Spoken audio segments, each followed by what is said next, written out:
ជំរាបសួរសួស្តីបងប្អូនទាំងអស់គ្នាថ្ងៃនេះខ្ញុំបាទជួនកាមីឡាមានប្រធានបទមួយចង់ចែកម្លែកជូនបងប្អូនទាំងអស់គ្នាដែលប្រធានបទរបស់ខ្ញុំថ្ងៃនេះគឺឈ្មោះថាជំងឺទឹកនោមផ្អែមតើអ្វីទៅគឺជាជំងឺទឹកនោមផ្អែមជំងឺទឹកនោមផ្អែមគឺជាការកើនឡើងនៃកម្រិតជាតិស្ករខ្ពស់នៅក្នុងឈាមដែលពាក្យបច្ចេកទេសហៅថា diabetes mellitus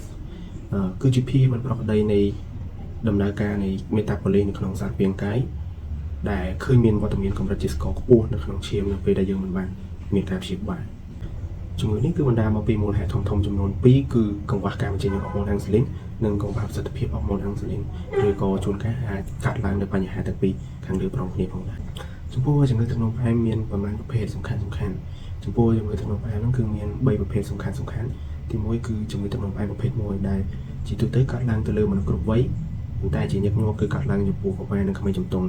ហើយជំងឺទឹកនោមផ្អែមប្រភេទ1ហ្នឹងគឺត្រូវការប្រើប្រាស់អាំងស៊ូលីនជាប្រចាំដើម្បីធ្វើការគ្រប់គ្រងនៅកម្រិតជាតិស្ករដែលមាននៅក្នុងឈាមហើយមួយទៀតហ្នឹងគឺជំងឺទឹកនោមផ្អែមប្រភេទ2គឺកើតទៅលើមនុស្សធំឬក៏អាចហៅបានថាមនុស្សពេញវ័យ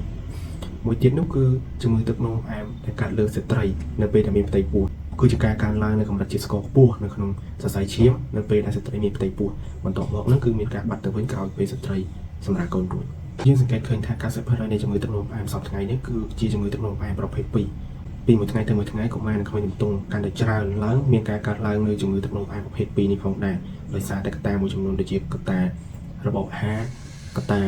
ធាត់លើសទម្ងន់និងកត្តាផ្សេងរួមផ្សំទៀតផងដែរហើយកត្តាអ្វីខ្លះដែលបណ្ដាលឲ្យកើតនៅជំងឺទឹកនោមផ្អែមកត្តាដែលបណ្ដាលឲ្យកើតជំងឺទឹកនោមផ្អែមមានច្រើនដូចជា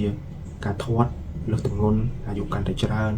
ប្រវត្តិធ្លាប់មានជំងឺទឹកនោមផ្អែមពេលមានផ្ទៃពោះប្រវត្តិក្រុមគ្រួសារធ្លាប់មានជំងឺទឹកនោមផ្អែម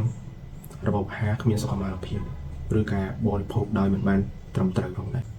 តើរោគសញ្ញានៃទឹកនោមផ្អែមប្រភេទ2មានអ្វីខ្លះ